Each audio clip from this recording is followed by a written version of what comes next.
maybe 10% of the code does 99% of the processing. And that 99% of the processing could be done in parallel. However, the other 90% of the code has to be done sequentially.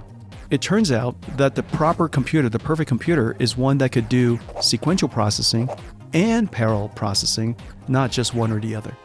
That was the big observation. And we set out to build a company to solve computer problems that normal computers can't. And that's really the beginning of NVIDIA. My favorite visual of why a CPU versus a GPU really matters so much is a 15-year-old video on the NVIDIA YouTube channel, where the Mythbusters, they use a little robot shooting paintballs one by one to show solving problems one at a time, or sequential processing on a CPU.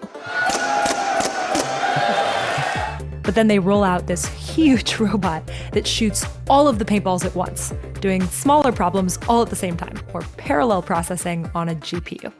3, 2, 1. So NVIDIA unlocks all of this new power for video games. Why gaming first? The video games requires parallel processing for processing 3D graphics. And we chose video games because, one, we loved the application. It's a simulation of virtual worlds, and who doesn't want to go to virtual worlds? And we had the good observation that video games has potential to be the largest market for entertainment ever. And it turned out to be true. And having it being a large market is important because the technology is complicated. And if we had a large market, our R&D budget could be large. We could create new technology. And that flywheel between technology and market and greater technology was really the flywheel that got NVIDIA to become one of the most important technology companies in the world. And it was all because of video games.